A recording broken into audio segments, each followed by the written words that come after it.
naa la expliqué. kon mu ngi noonu. na ngeen def nag bon Pef bonjour. Bonjour. Voilà meilleurs vœux bonne heureuse année même si tu n'as pas pensé à me les envoyer contrairement à Seydina Omar. Seydina day bañ wax na li mu la meree kon léegi. waaw dem naa ni café ci bureau bi. bu paree ñu dem naa ni café au bureau. waaw bon d'accord. Y a pas de souci. Bon. Voilà on va parler nga ne de. des collectes et diffusion pornographie et pédopornographie. Voilà sans croissance ces temps. Pornographie c'est justement li nga xam ne mooy. La collecte d'images yi nga xam ne obscène. La pédopornographie. mooy yi nga xam ne c'est une collecte d'images obscènes mais yi nga xam ne ci ay mineurs la. ci ay xale. yooyu am na. oui mais c'est le plus grand commerce lucratif actuellement au monde. waaw il y a des bases de données partout dans le monde am na un ancien diplomate français. bi nga xam ne fii il a pendant des années. il a eu une banque de données. il a fallu qu'on l'arrête. on voulait pas l'arrêter au Sénégal je sais pas pourquoi il a fallu qu'on l'arrête à sa descente d'avion à Roissy-Charles de Gaulle. Ce gars il avait par devant lui plus de 200 vidéos. Justement de vidéos à caractère pédopornographique. Voilà. Ça. Donc c'est un peu. da koy leeral population bi si pédopornographie. ma ne pornographie xale. pour ñi nga xam ne sax c'est ça mais da nga koy leeral xale pour ñi lay seetaan quoi. dégguma. man da nga koy leeral pour ñi lay seetaan expliquer waaw moom laa mooy maanaam c'est xam nga pornographie mooy collecte d'images collecte de données. yi nga xam ne voilà des données obscènes mooy maanaam ngay filmer ay comme li ñuy wax film porno wala teg ay caméra muy filmer illégalement ay mag mais quand on parle de pédopornographie yàlla moo pédophilie déjà bu ñu koy wax rek y a l'enfance. mooy lu ndaw. pédopornographie mooy la pornographie des enfants. Donc loolu actuellement c'est en expansion. C'est grave. Vous n'imaginez pas que xale yi dañuy leen di def porno. Ban âge à peu près. Bon d'habitude. mag yi ñooy exploiter xale yi. mag yi ñooy exploiter xale yi voilà c'est une exploitation des enfants. bëri na ci bëri na fii peut-être que souvent c'est des cas qui sont pas ébruités. Justement par rapport à la protection très sensible de l'enfance. Mais bëri na fi ay cas. En fait dans de nombreux cas. J'ai rien contre les étrangers je fais pas du tailleur. Mais dans de nombreux cas. Effectivement. Ce sont des étrangers ñoom ñooy asseoir ce genre de filière là soo ko xoolee dañuy ñëw par exemple créer une petite association dañuy jàppale xale yi boo xoolee fi ñu koy créer d'habitude c'est dans des quartiers populaires où les gens sont dans le besoin. pauvreté bi quoi. Donc ci noonu foofu nañuy mettre en place cette industrie là d'habitude pour les plus intelligents seen données yi sax duñ ko conserver au Sénégal c'est-à-dire ils passent à l'acte et automatiquement les données sont transférées à l'étranger pour éviter que bu ñu leen jàppee fekk dara ci ñoom. Donc c'est ça donc là c'est en train de prendre une proportion inquiétante ñi ngi wax fan yi ci benn orphelinat fële à Oussouye le nombre d'enfants qui ont été retrouvés victimes justement de ce genre de pratique. Et souvent bu amee il y a la complicité des parents il y a la complicité des populations il y a la lourdeur de la tradition de la culture voilà on se tait nañu noppi parce que voilà bëgguñu siwal suñu doom bëgguñu yàq suñu doom. Donc c'est ce qui fait que il y a une sorte d'omerta ci biir moom. Mais léegi maintenant on va parler carrément de pornographie. Et pourquoi parce que fan yii passé il y a eu cette histoire dans des appartements meublés. Plus de 100 vidéos de locomotive. Voilà. Alors. Dans un appartement meublé. Voilà. Donc ça repose encore l'acuité justement de ces appels même si quelque part c'est un mal nécessaire. Mais il faut que ñu réglementer ko xam nga tey quelqu'un comme moi ñëw tu veux aller dans un appartement meublé parce que tu penses que c'est moins visible qu'un hôtel. amoo benn garantie justement de ne pas tomber sous le piège de ceux qui. Moi je dis je vais pas citer de nom mais je connais 2 grands footballeurs fii au Sénégal. qui ont subi ça. Et qui ont souffert de ça pendant des années. qui ont fait l'objet de chantage pendant des années fii au Sénégal. ci appartement meublé parce que donc loolu noonu c'est en ça xaw ma kan moom ma ko mos a laaj léegi yow yaa ma ko laajoon keroog. sur les missions de la Commission nationale de protection des données. Effectivement parce que c'est là où cette commission là dañu war a renforcer ses prérogatives. Faire en sorte que les poses de caméra soient beaucoup plus réglementées. waaw c'est vrai qu'il y a de petits outils yi nga xam ne qui passent entre les mailles du filet mais ñu fexe ba nga xam ne la pose des caméras surtout dans les domiciles ou dans les milieux privés et milieux publics mu am une certaine vraiment fermeté quoi parce que ci foofu noonu nañuy mën a defee yenn yi mais malheureusement la CDP boo ko xoolee je crois qu'ils n'ont même pas assez de personnel pour faire ce qu'ils doivent faire et surtout revoir également la commercialisation des caméras de voilà. Il y a de petits gadgets nag extrêmement dangereux qui sont beaucoup plus dangereux que les caméras de surveillance. Il y a de petits gadgets yi nga xam ne c'est à travers une paire de lunettes, c'est à travers un stylo, c'est à travers un bouton et tout. Donc loolu noonu soo ko xoolee cette collecte là dans le domaine pornographique boo ko xoolee loolu yëpp visée bi mooy objectif bi mooy lan c'est pour une extorsion de fonds mooy maanaam Pape Sané kilifa la filmé nañ ko Pierre-Edouard filmé nañ ko fële ba pare ñëw taxaw fii di ko xaar buntu Walf li yëg comme il sait le faire avec moi bon voilà donc yooyu la soo ko xoolee la finalité de ce type de vidéo en matière pornographique c'est pour extorsion de fonds wala chantage mais en matière de pédopornographie c'est-à-dire dafa am ay kilifa yi nga xam ne dans le monde leur fantasme c'est de s'asseoir tëdd jàkkaarloog télé gis des enfants de 8 ans 9 ans 10 ans 13 ans voilà c'est ça leur délire donc c'est une industrie à l'échelle mondiale actuellement. dañuy pratiquer ak xale yi dañuy. pratiquer ou bien dañuy xool xale yi noonu rek. oui dañuy ban xool. dañuy passé à l'acte ko filmer. mooy pédopornographie. c'est grave ça. waaw si dañuy passé à l'acte y a musicien bu mag R. Kelly.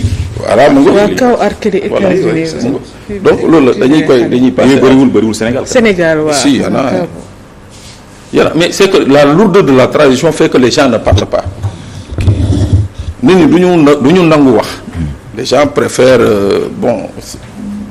ndogalu yàlla la nangam sangam mais ça existe bel et bien et nee yàlla y a un diplomate français bu fi nekkoon kay et tout le monde savait qu'il le faisait mais bëgguñu ko woon jàpp il a fallu que jour bi mu jógee fii ñu joxe une alerte à Roissy gars yi jàpp ko à Roissy ce sont les Français eux-mêmes qui l'ont arrêté mais fii au Sénégal bizarrement on voulait pas l'arrêter je sais pas pourquoi waaw et pendant des années il était là à collecter justement ce genre de vidéos avec des enfants de 8 à 13 ans ci wàllu côté pornographie Balthazar kaw Balthazar gis nañ ko fi.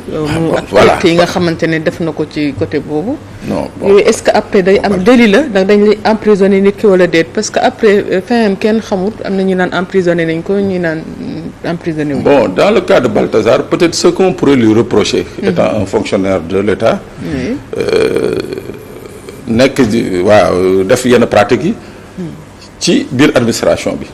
mais sinon concernant justement la diffusion de ces vidéos kenn mënu ko topp parce que en fait le problème il y a la collecte et la diffusion la collecte elle est pas interdite tant qu'elle n'est pas diffusée c'est quand elle est diffusée que nañ leen mën a topp pour collecte les femmes yu mu ko doon sekkal elles sont majeures et consentantes waaye amu si xale amu si kenn ku mu violé wala yooyu mu ngoog c'est-à-dire collecte bi amul benn problème mais bés bu ñu koy génne rek collecte bi am problème quoi ñu toppee la collecte mais dans le cas d'espèce moom génnewu ko waaw moom fu mu ne ni moom mun na topp X pour diffusion justement de données à caractère privé moom mun na topp mais moom lu ñu ko war a mun a toppee tey jii c'est d'avoir entretenu justement ce genre de relation dans une administration publique.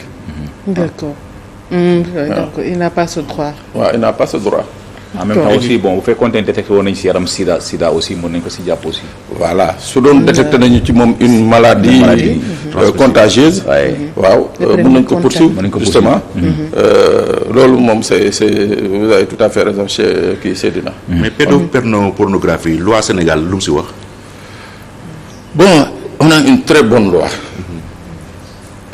Mais malheureusement Pierre par exemple fii au Sénégal je crois su ma juumul au risque de me tromper on a 2 pédopsychiatres 2 su ma juumul peut-être que ça a évolué depuis là mais problème bi mooy tey jii ñi xam existence pédopsychiatrie bëriwuñu alors que tey ñooñu mënoon nañu justement participer justement à aider les familles et les victimes les enfants victimes justement de ces mais loi bi moom wax fa dëgg yàlla nañ ko tëggee c'est une loi qui est l'une des meilleures en Afrique d'ailleurs en Mauritanie au Mali je crois au Burkina au Togo fii nañu jëlee loi bi pour tëgg ko seen dëkk. ku ci jàpp lu ñu lay tëj. bu ñu la jàppee ci wàllu pédophile c'est de 10 ans minimum à 20 ans de prison waaw bu ñu la jàppee ci pédophilie waaw c'est de 10 ans à 20 ans de prison bu ñu la ci jàppee léegi bu dee par exemple dafa maanaam dafa mujjee ci fu metti comme ce qui est agité actuellement avec la petite de Kër Massar. mort d'homme mooy que c'est une condamnation à perpétuité waaw voilà. giir dund quoi. man tëj sa giir dund quoi. voilà mais en tout cas ñun. loi bi nu ñu ko tëggee fii sur la pédophilie pédopornographie wax fa dëgg yàlla c'est une loi bi nga xam ne moi j'ai rien à dire mais c'est sur la pratique parce que les magistrats yi nga xam ne sax jéemoon nañ leen former ñenn ñi en Belgique dans le cadre des techniques d'audition des mineurs ñoo ñëpp tey ji ils veulent même plus exercer dans ce domaine-là. Et Dieu sait qu'on a formé des magistrats, on a formé des policiers, on a formé des gendarmes yi nga xam ne pour que ñu spécialiser wu ci question yooyu mais tey jii ñooñu bëggatuñ ci dara. Pourquoi? Mais parce que ça nourrit pas son bonhomme quelque part. C'est plus les politiciens qui bénéficient justement de la manne financière de l'enfance alors que tey.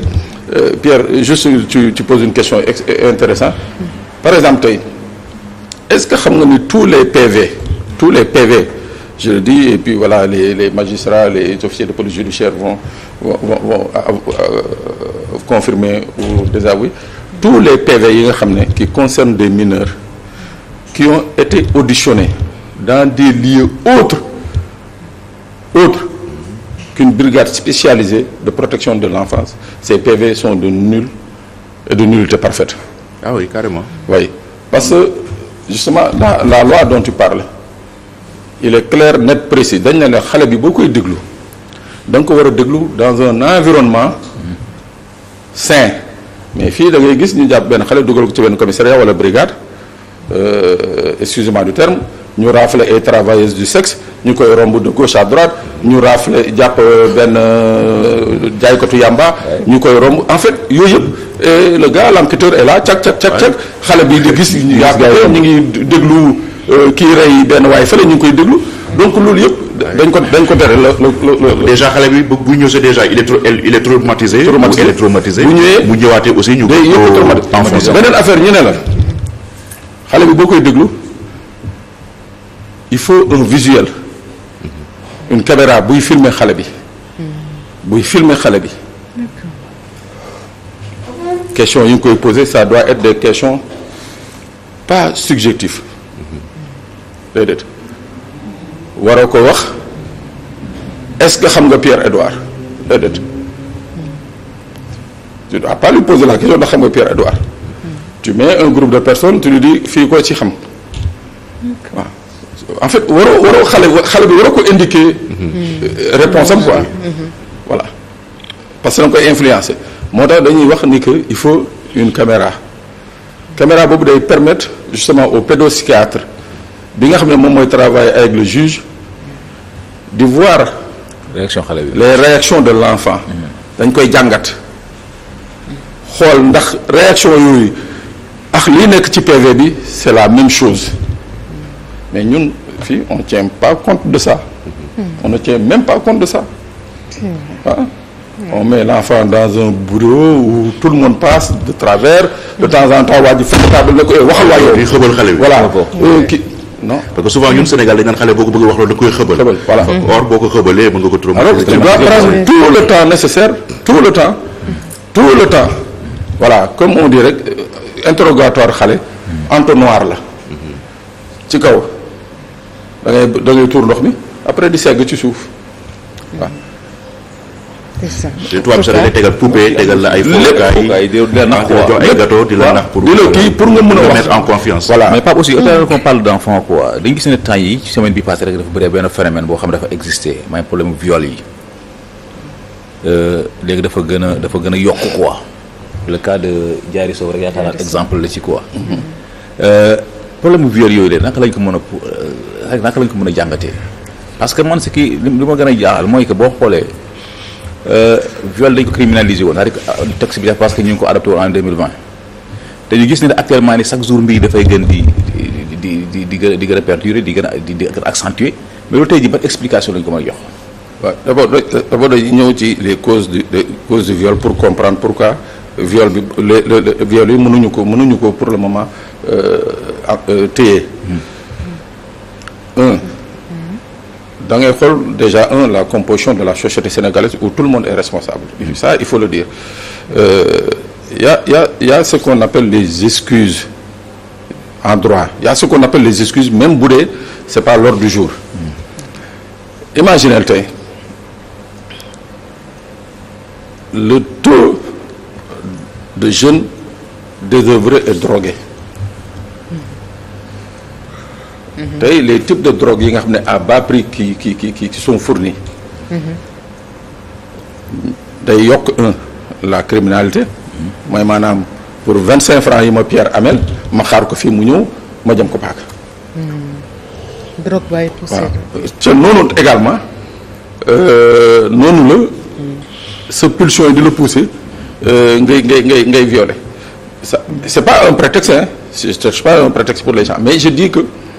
c'est d'abord il faut chercher la cause ci donc beneen kii bi mooy également on parle souvent des victimes mais des fois on a l'impression un jour je le disais à une fille à Sandaga une jeune fille ñu ngi daje rond-point Sandaga mais li mu sol tout le monde se retournait finalement mu ne ma ne ko mais yow c'est-à-dire ma ne ko yow da ngay sant yàlla sax bi nga nekkee fii biir Sandaga ma ne ko parce que t'aurais été ailleurs yow fii doo génne nii tu vas rentrer avec beaucoup de trucs chez toi. Ah oui, pourquoi? Mais parce que son lu sexy. Oui, mais non, ça c'était pas sexy. Ah, mais oui, ça c'était dafa sol lu sexy que de. Non, ça c'était au pouce, ça ce qu'elle avait porté c'était pouce. aussi mën na. Ah ouais, non, Pierre li mu soloon c'était pouce viol. Ah ouais, mais et après. Non, li mu soloon c'était pouce viol. Dafa sol lu provocant wala leneen. Mais dañu mën a justifier wala expliquer. am na aussi yéen sol aussi Pierre tooñ la aussi. Là-bas man je dis que là-bas non c'est-à-dire que xale boobu man may wax bi yi ma gis. Le premier policier wala gendarme bu mu dajal daf ko waroon téye pour atteinte à la pudeur publique. surtout ça. pour attentat à la pudeur. parce que non li ma lay wax ni je ne dis pas sexy j'aime bien les filles qui s'habillent sexy j'aime bien. oui ah. j'aime bien mais kooku c'était pouce viol la sol. waaw. jumbax out wen out tout out. yëpp out boobu kii na presque nuit ah. presque nuit ma ne ko estime-toi heureuse que ce soit en plein Sandaga. waaw fekk booy di ko kii naan ko yow nii mais ma ne ko waaye estime-toi heureuse dugal taxi nga dem sa yoon. donc ça c'est pas pour autant une cause. Oui. pour viol non moo tax damay expliquer non c'est pas pour autant une cause. mais ça incite. waaw ça incite. xam nga des fois aussi il faut comprendre les situations loolu mooy phénomène bi nga xam ne mooy indi justement les viols c'est-à-dire c'est la précarité et puis la concentration humaine. Pierre, tu vas dans des maisons yi nga xam ne à l'origine c'était pour 10 personnes waa ji di tabax di louer ba kër gi finalement on se retrouve avec 50 personnes dans la maison. Il y a benn toilette pour 50 personnes. C'est de la promiscuité. Il y a également l'autre phénomène qui est la pauvreté et qui est beneen bi mooy la démission des parents. damay assurer añ mais reer bi du ma ko assurer. waaye te parents yi aussi war a bàyyi di yónni seen doom yu ndaw yi demal tonton diw mu may ma xaalis ma nangam et tout ça. waaye donc yooyu yëpp c'est des phénomènes yi nga xam ne. qui sont propices justement pour les cas de viol. D'habitude je dis une fille ne se fait jamais violer par un inconnu. Elle se fait violer toujours par quelqu'un qu'elle connaît. Ça c'est vrai. waaw. Toujours parce que il est établi d'abord un lien de confiance. waaw.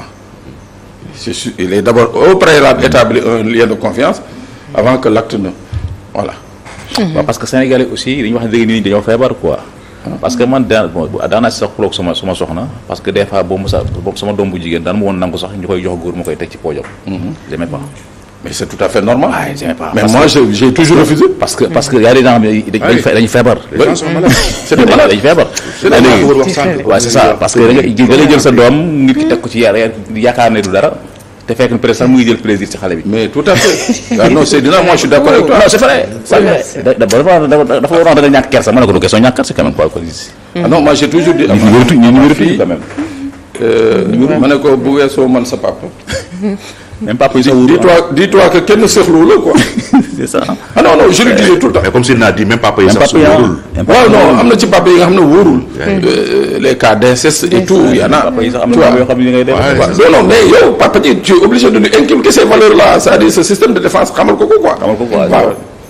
voilà bu la yàlla nattoo nag nga doon benn buraaco xëy na benn jour quoi mais bon c'est pas souhaitable. mais en tout cas loolu moom mën nañu ko jàppee ni que c'est les causes de recrudescence du viol c'est-à-dire que tey jii c'est la promiscuité dans les maisons c'est la pauvreté c'est la démission des familles et c'est l'usage excessif des drogues. waaw parce que ñi ñuy dégg yëpp dañ naan seen xel neexul ou bien dañuy utiliser drogue tout ça. bon pas tous hein. pas tous. Il y a maintenant ce qu'on appelle de véritables tueurs mooy ñiy Pierre di wax c'est des malades. C'est des gens Seydina mu ngi koy wax léegi ñëw toog jël xale bi teg nii waxtaan nangam sangam nga naan non tonton bi ku baax la tonton bi ku baax la. bu ñëwee jëndal xale yi bon ko bi yëpp kii ku baax la kër voilà ñooñu c'est des prédateurs sexuels. ñooñu dañuy préparer justement des situations avec leurs victimes. D'habitude bu ñu eggee seen victime yi sax.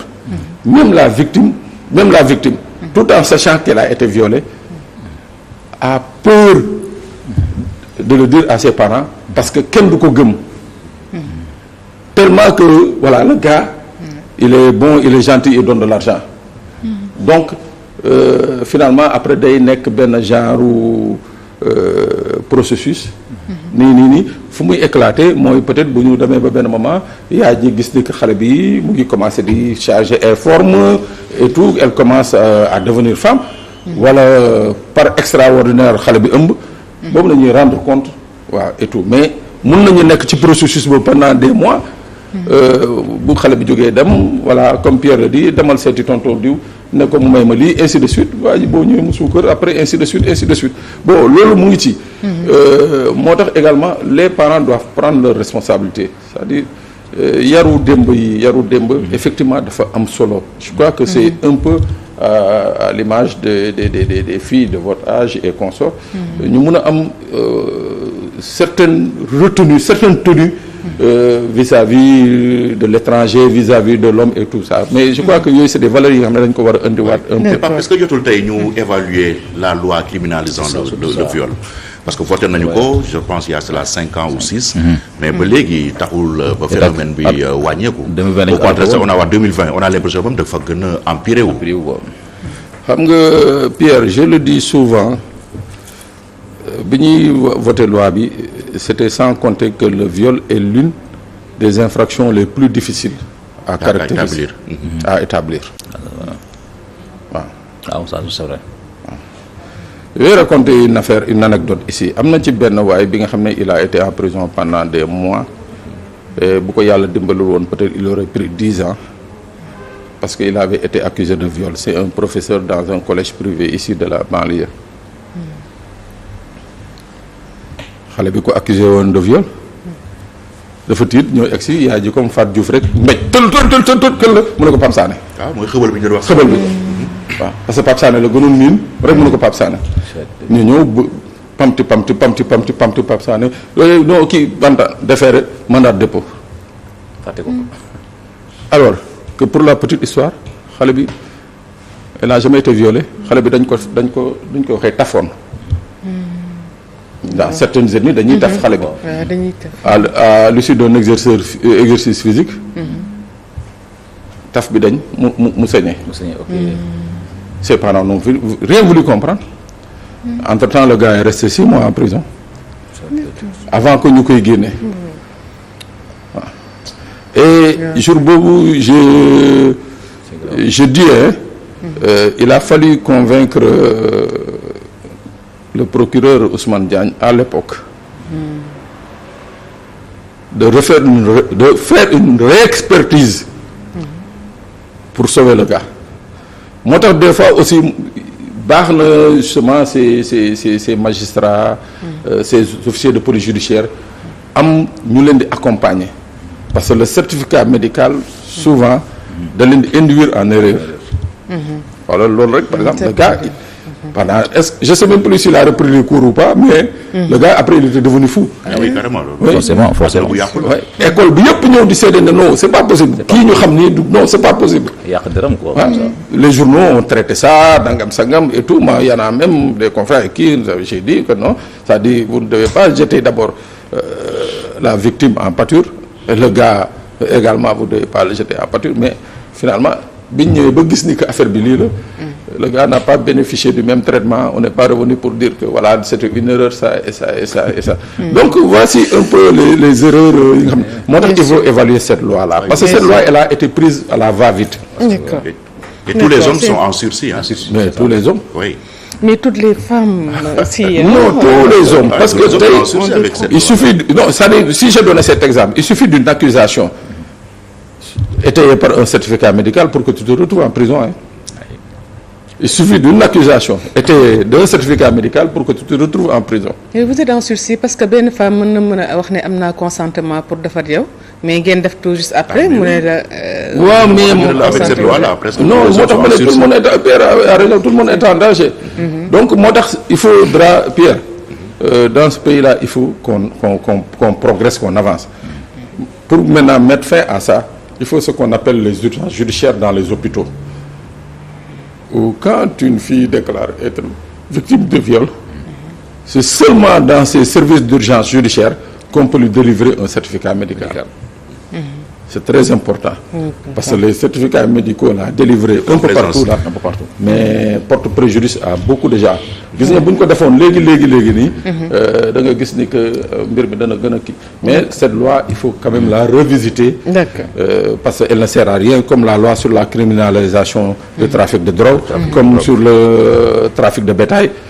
C'est des flops. Tout à fait ñëw ci dernier point bi di carte d'identité étrangère bi nga xamante ne ñu ngi ko doon évoqué ne dafa war a am ak nga xamante ne moom la ñuy gis parfois ci dëkk bi te ñu bëri ay étranger ñooy def yenn ñaawte fekk yooyu. Oui, je suis d'accord pour la carte nationale d'étranger. Je suis tout à fait d'accord. Je soutiens dans ce sens Tahirou Sarr. Là, je fais du Tahirou Sarr. Hein? Du Tahirou Sarr. C'est faire du Tahirou Sarr. Voilà. Oui, mais Pierre, soo xoolee d'abord sur les chiffres yi nga xam ne moom la ñuy xëccoo entre le gouvernement et Tahirou Sarr, 207 000 Sénégalais d'après le dernier recensement, 207 000 étrangers. bon ça jarul sax ngay jël ay livres statistiques di jàng soo xoolee à vue d'œil xam ne c'est des chiffres erronés. Ah oui, carrément. C'est-à-dire c'est 207 000 qui ont été recensés. 207 soo jëlee j'ai essayé de faire un peu de gymnastique. Tu prends les pays frontaliers. yi nga xam ne étrangers yi dañ fay dugg. Par exemple tu prends côté Salémata wala côté Kunkandé wala nga jël côté Kidira wala côté Moussala soo xoolee le flux d'étrangers yuy dugg Sénégal. Tu te retrouves, je parle de 3 frontières, j'ai pas parlé des autres frontières, je parle de 3 frontières seulement. Ça c'est officiel hein, mooy flux officiel bi dugg, tu te retrouves avec 300 à 400 étrangers par jour yuy dugg. Soo xoolee au même moment flux étrangers yi di génn par jour, ça se trouve entre 100 et 200 yuy génn. Admettons 300 bu duggee 200 génn na. Mais le problème mooy sur tout ce nombre-là li nga xam ne moo ñu boole mooy la communauté économique des États de l'Afrique de l'Ouest CEDEAO dañ ne y a la libre circulation man bu ma neexee dem Guinée mais au bout de 3 mois su ma fa naree établir je suis obligé de m'inscrire sur le registre des étrangers en Guinée. C'est obligatoire waaw. ba pare may fay foofu la nga xam ne mais ñun fii Sénégal d'abord il y a pas une obligation pour l'étranger hein, sauf ñenn ñi nga xam ne mooy surtout les étudiants les occidentaux les personnes d'un certain standing ñooñu ngay gis ñooy ñëw fii jéem a régulariser wu seen bopp. waaw. dem au niveau de la police des étrangers pour obtenir la carte nationale étrangère ça s'appelle comme ça c'est pas un titre de séjour c'est la carte nationale étrangère la carte nationale d'étranger moom lañ lay jox moyennant 15 000 francs plus benn forfait de rapatriement d'habitude les forfaits ça tourne autour de 66 000 imagine on te dit un Français bu naree ñëw fii bu naree fay son forfait de rapatriement ça tourne autour de 66 000 il y a un billet d'avion qui peut amener un Français à. forfait de rapatriement mooy en cas ñu mën waaw la rapatrier mais 66 000 francs mën na yóbbu nit France. C'est pas possible donc c'est-à-dire les textes sont vieillots il faut les revoir d'abord il faut revoir les textes dégg ba pare 15 000 francs soo demee Togo bii. Le résident de la CEDEAO bu fa bëgg établir tu payes 200 000 francs la carte d'étranger tu payes 200 000 francs soo koy fay soo demee Gabon elle est de 600 000 francs. Afrique centrale moo gën a cher. waaw yeneen pays yi kazalika nous c'est d'abord 15 000 francs mais 15 000 francs lan la boo fayee sa 15 000 francs ba pare admettons bi nga fay. Taxe sur l'habitat doo fay dara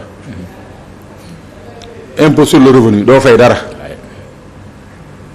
c'est-à-dire yow amoo benn contribution booy def ci état du Sénégal y en a pas tu ne fais aucune contribution sur l'état du Sénégal ça c'est les gens yi nga xam ne qui se sont immatriculés mooy ñooñu laay wax mais ñooñu sax fay nañu 15 000 francs mais ñi nga xam ne nag ils ont refusé de s'immatriculer ils font de la location dañ leen di louer kër de manière clandestine amuñu benn plus-value bu ñuy dugal ci économie benn plus-value lépp li nga xam ne war nañ ko maanaam carte bi mën na ko permettre maanaam pour que état du Sénégal gagne ci dara et c'est quelque chose moi je dis une chose moi j'ai un papier de résident gambien man et je travaille une fois par mois en Gambie une fois par mois laay liggéey Gambie mais man chaque année je paye income tax en Gambie.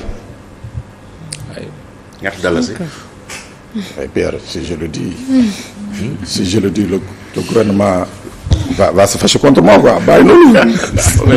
loolu kay parce que c'est légal kay amul. oui mais c'est légal non c'est légal. non ils vont me dire ce que je paye en Gambie pourquoi je le paye pas ici. Pierre bàyyi ma yaa ngi fay impôt. maa ngi fay impôt. oui. waaw mais bon bàyyi noonu quoi. mais c'est-à-dire tu le payes c'est-à-dire c'est une question d'organisation. tey en Gambie quel que soit le problème étranger bu fa dugg au bout de 3 mois. les services d'immigration xam nañu ni que y a un étranger à tel endroit. Sénégal rido may gàll de. waaw mais c'est là nag où je suis d'accord avec Tahirou Sarr. dugg rek. waaw parce que y a ce qu'on appelle la question de sécurité qui se pose. c'est tout ça.